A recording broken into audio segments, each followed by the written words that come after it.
Hello and welcome to my channel. Today I'm at Stogursey Castle, which is in Somerset. It's another Landmark Trust holiday let that sleeps 4 people, but this is Landmark Trust's oldest property. This one is absolutely just steeped in history. You've got the original castle walls going around what is now like the back garden, really. You've still got a nice big moat around the property. You stay in what was the gatehouse. It's basically a lovely little cosy cottage now, sleeps 4 people. But it was still built in the 1600s, that bit was where you stay. But the walls, wow, they began being built in 1066 by William the Conqueror. That's how old this place is, so I'll do a good talk on the history of it later on in the video. But for now, the weather is horrendous, so I'll take you inside and give you a tour of the property. Ah, this is lovely, this is. I don't get blown in the boat. I'm not so keen on this bit here, look. Right, let's take you in and show you around.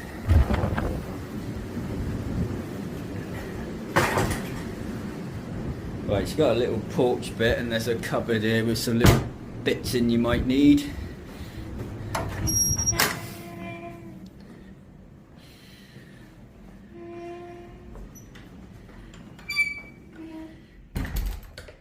And you first come into the kitchen.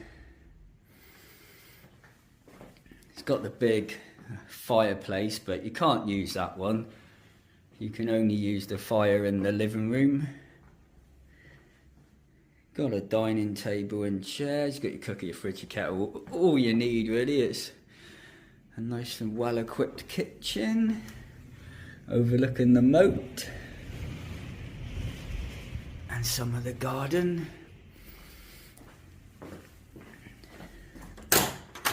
And if we go in here, not forgetting to duck. I whacked my head twice yesterday when I got here. And this is the living room. Real thick walls, and you've got the original little cross windows. They're pretty cool. But it's got that homely feel, you know?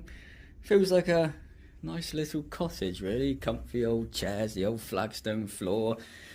You got the open fire that you can use in here. And this overlooks the garden and the original castle walls. Oh, that's lovely, this is. Really warm as well. And then I'll take you upstairs. Because it's not a really big property, so it won't take long to show you around. You come here mainly for the history and the outside, having the original castle around your property that's like 1,000 years old. So I'll take you in here first. This is just the bathroom. You haven't got a shower, but you've got a full-size bath and a hand shower. Just not a cubicle, but it's got everything you need. Overlooking the moat and a bit of the garden. So that's the bathroom. I'll take you in here first. This is the twin room. As you can see, this room's not been used. This cupboard I think's just got a hoover and, you know, little bits you might need if you need to clean up while you're here. Yeah, I think that's just for the housekeeper, that is. This overlooks the entrance, and you can see the parking over there. There's my van over there. I'll show you where you park in a bit when it's not raining so much. So that's the twin room, and if I take you in here, this is the double room. So you've got one double bed and two single beds. Obviously you can push the beds together if you wanted to make another double if two couples come. You can't use that fire, so just the one in the living room.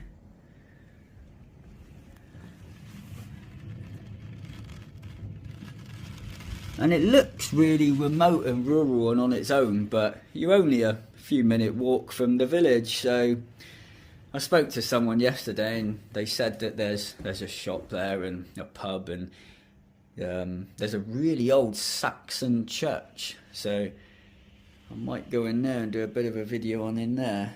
Not today.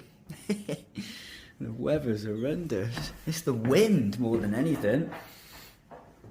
But anyway, that's the entire property. Sleeps 4 people and can only be booked for the Landmark Trust. Stogursey Castle.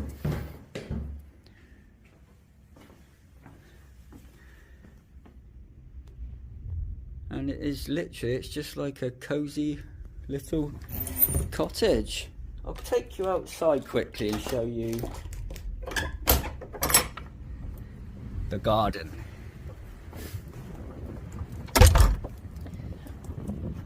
It's got a big garden, so there is quite a lot of the walls remaining.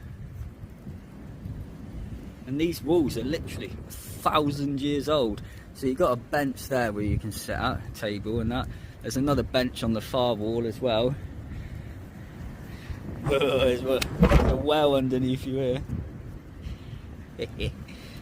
But yeah, these walls here started being built in 1066 by William the Conqueror,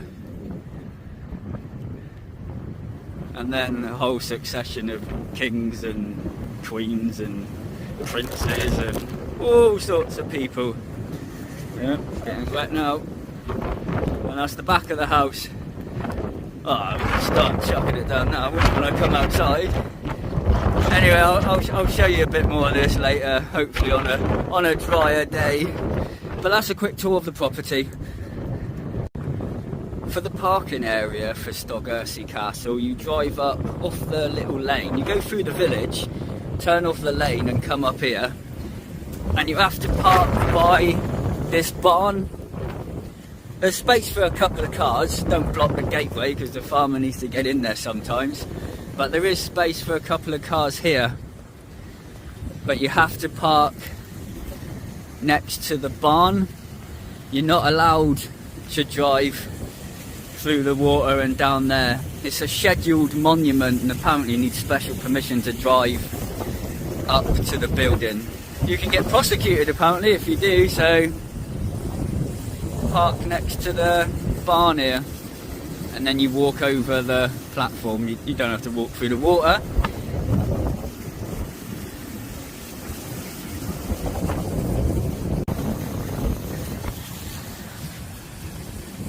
It's only a very short walk to the actual property. You come up here over this platform here.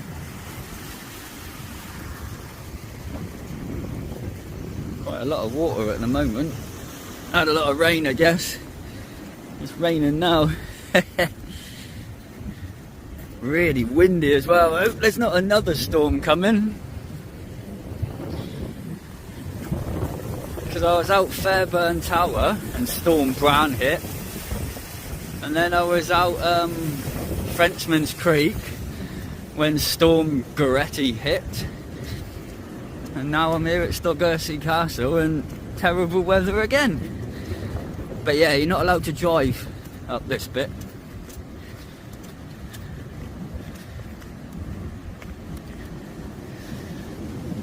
And there's the accommodation. It's like the gatehouse that was built in 1600 and something, where you actually stay.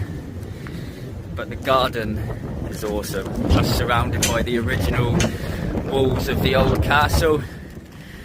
That was started being built in 1066 by William the Conqueror. So yeah, this is Landmark Trust's oldest property. This one's lovely inside, this is. Not so keen on having to walk over here though.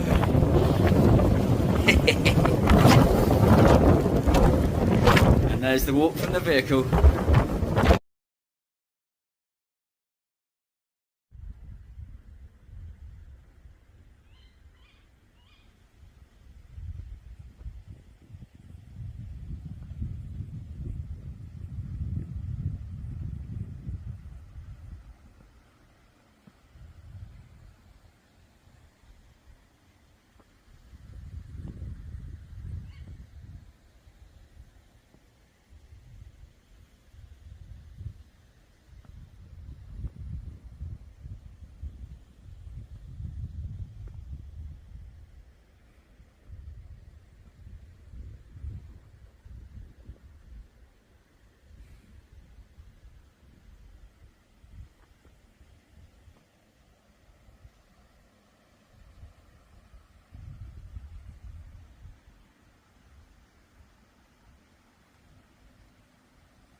Before I begin reading the history of the property, I just thought I'd say that to give you an idea of price really, I'm here in the middle of January, which yeah, it is about the cheapest time of the year you can come, but it's cost me £688 to spend 4 nights here. So it's Monday to Friday, you check in Monday at 4 in the afternoon and you check out Friday at 10 in the morning. So it's for 4 nights, £688, but that's for 4 of you. So I mean, if you split the cost, it could work out quite a cheap holiday really, compared to hotels and all that.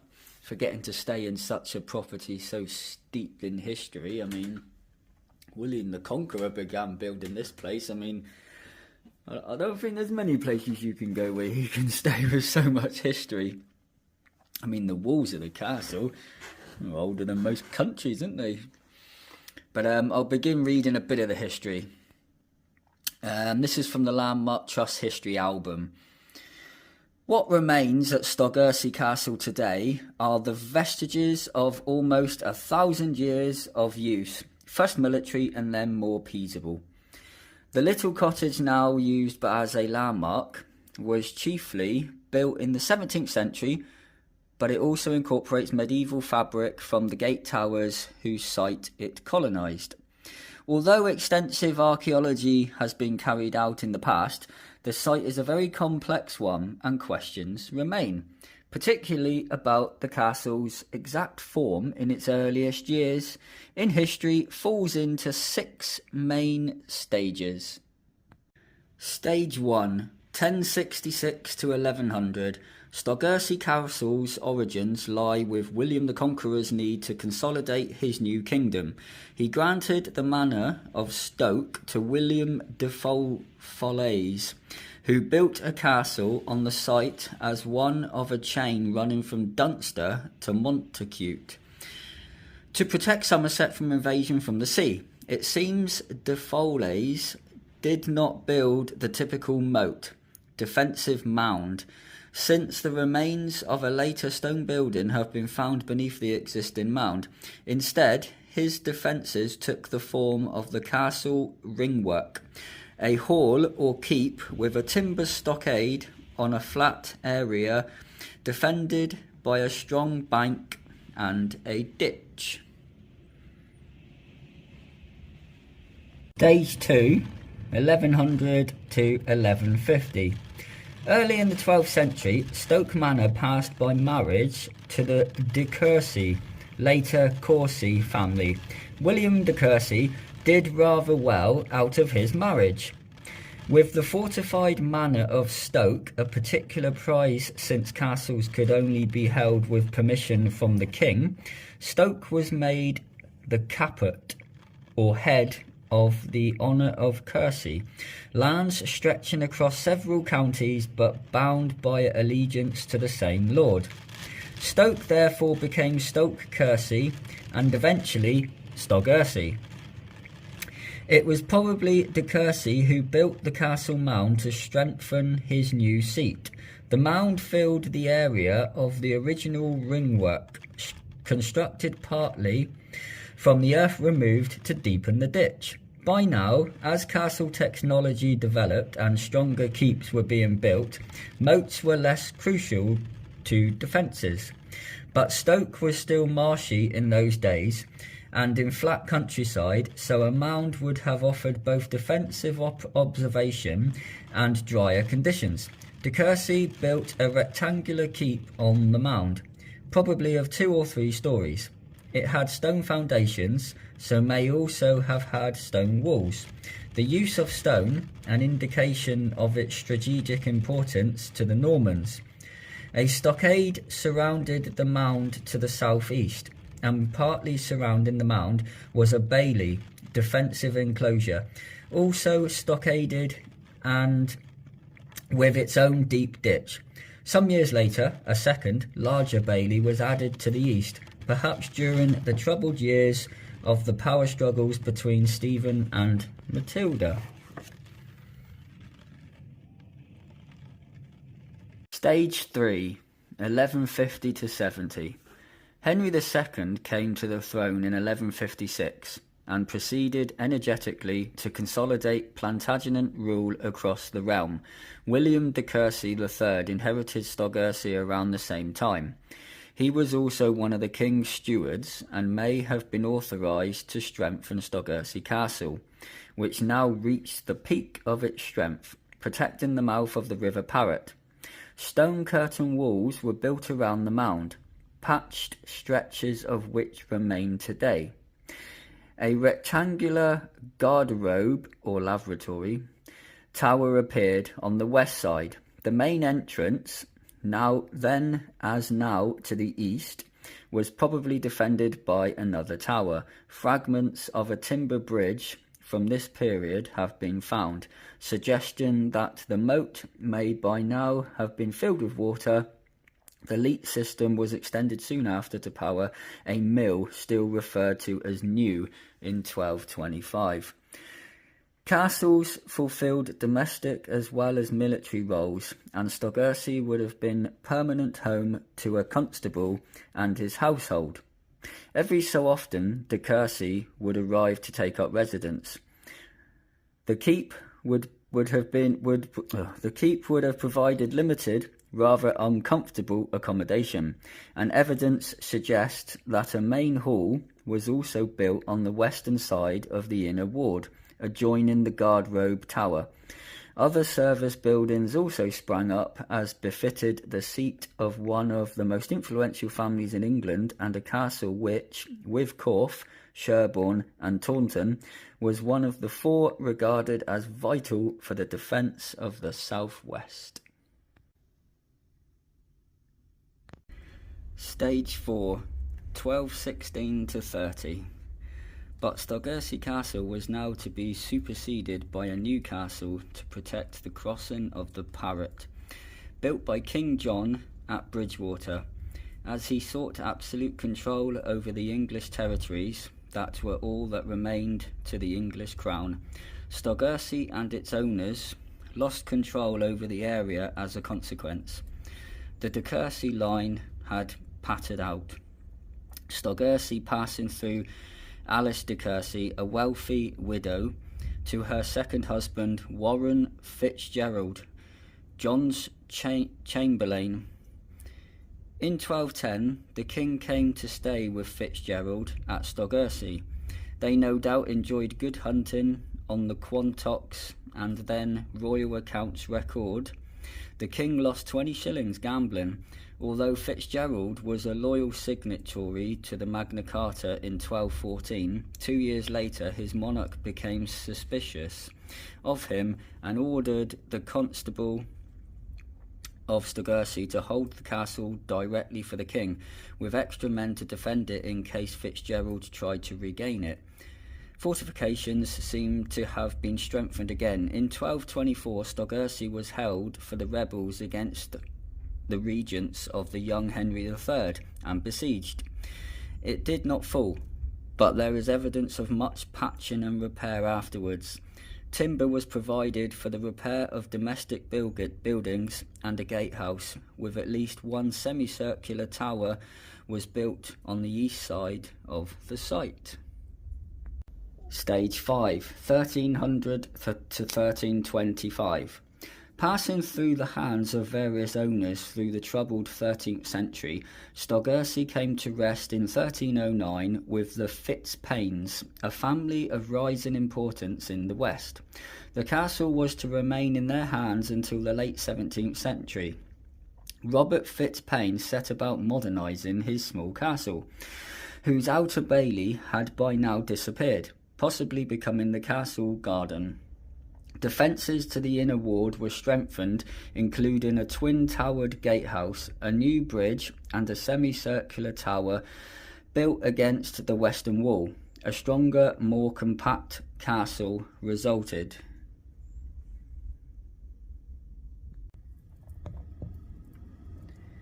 Stage 6, 1450 to 1550.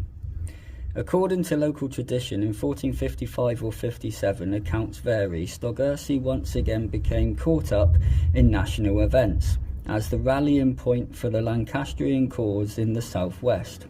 It was reputedly besieged, overthrown and destroyed, never to be repaired as a fortified site again. Yet there is no written or archaeological evidence of such cataclysm. Certainly the gatehouse defences were improved around this date, and then in the 1490s accounts show the gatehouse and a new tower were extensively repaired. The advent of the Tudors brought more peaceable times. However, and in common with fortified manors across the country, from now on Stogursey was to pass gradually into domestic and agricultural use. The later years. In 1670, a major sale of the Earl of Northumberland's, as the Fitzpaines had become, lands took place to offset debt. Stogursey Castle and 27 acres were sold as a tenanted farm, known as Mill Farm, from its association with the old mill. The castle buildings gradually fell into dereliction as the site became increasingly cultivated. Mr. Percy Capel lived in the cottage from 1919 until 1963, a great gardener who produced hundred weights of potatoes from the former inner ward. In 1963, Mill Farm was sold, but the cottage remained empty and was left to decay. Local conservationists got the local council involved, who were advised on the site by architect John Schofield, who had worked on the old hall in Croscombe, another landmark. When the council's plans failed, he suggested an approach to Landmark, who acquired the castle site.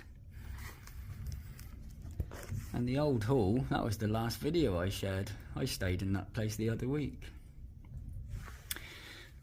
Yeah, that was quite a nice one, that was. So there's a bit about the history of the property. And the Landmark bought Stogursey Castle in 1981, and the restoration was completed in 1984. And now it's a holiday let that you can come and stay in.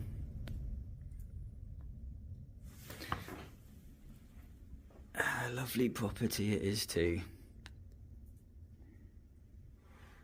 Thanks for watching. Well, this is the back of Stogursey Castle. This is your garden, and these are the original castle walls, part of a scheduled monument, 1,000 years old. Quite a big space you got out here as well, this garden. It's probably really nice in the summer. Not quite, well, I haven't made quite so much use of it. It just keeps raining and the wind. You got a bench there, there's a couple other benches scattered around. and you got the moat going all the way around you.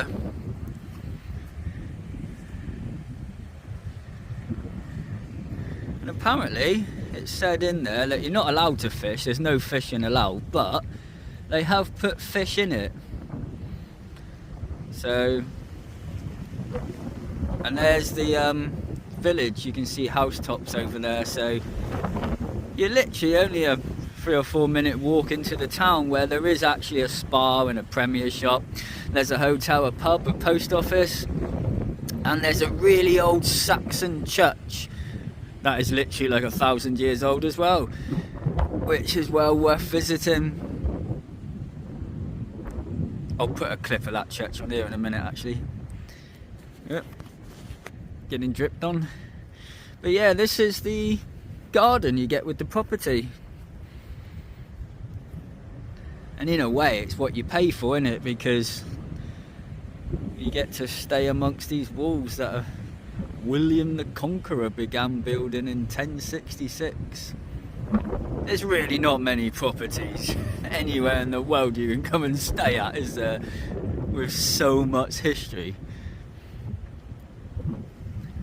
It is pretty great really that the Landmark Trust restore such old buildings and let you come and stay in them. Well, I think it's great anyway. Yeah. Anyway, that's the garden to Stogursey Castle. I just thought I'd add that into the video as well. So if you bring your kids along or whatever, you got, in the summer especially, a place to play and go outside. Yeah, really nice place this one is. Enjoyed my time here.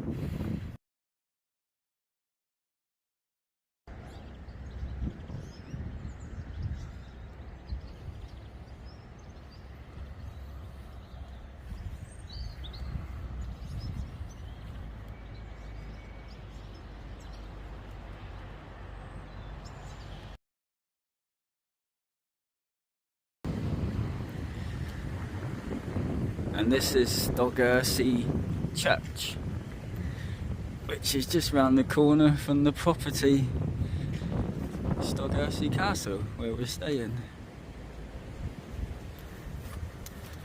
So I thought I'd just show you around in here, because this is a very old church dating back to the 11th century. I met someone in the village who said it's a Saxon church.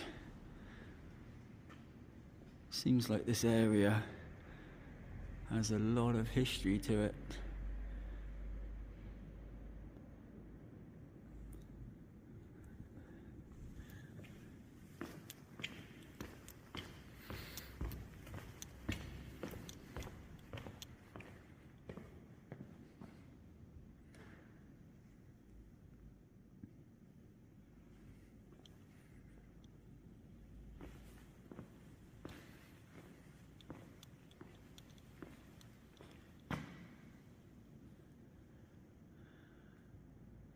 It's bigger than you think, isn't it?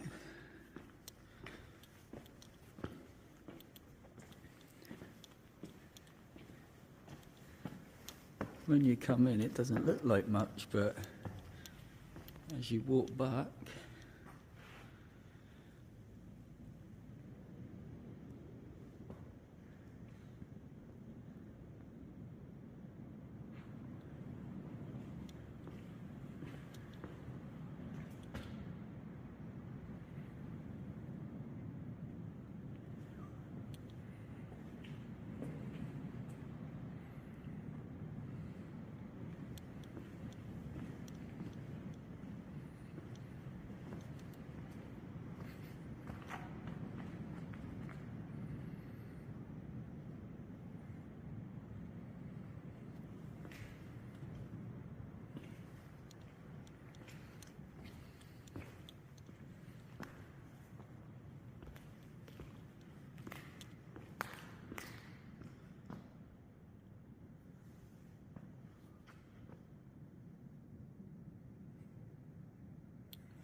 It looks like the remains of some really old writing on the wall.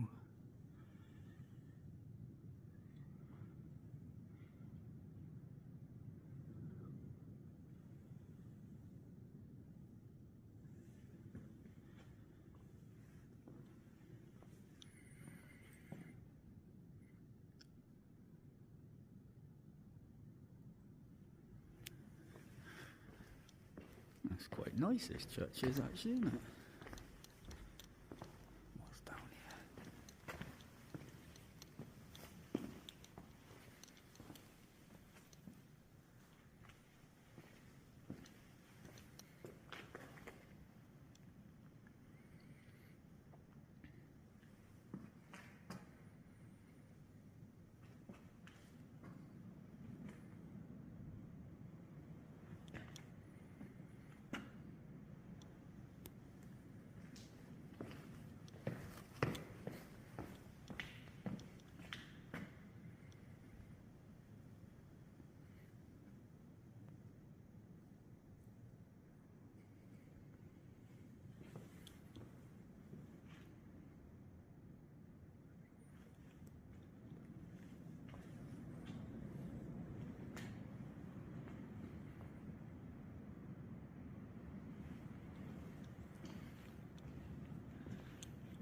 Now, I'm not talking much this time because I don't really know anything about the church itself.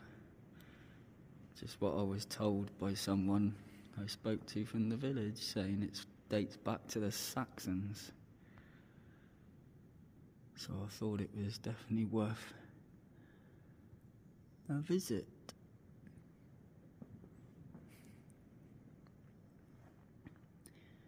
And it's quite a big church actually for such a small village, really. But anyway, there's a quick look around Stogursey Church, which is literally just a 2-minute walk from Stogursey Castle.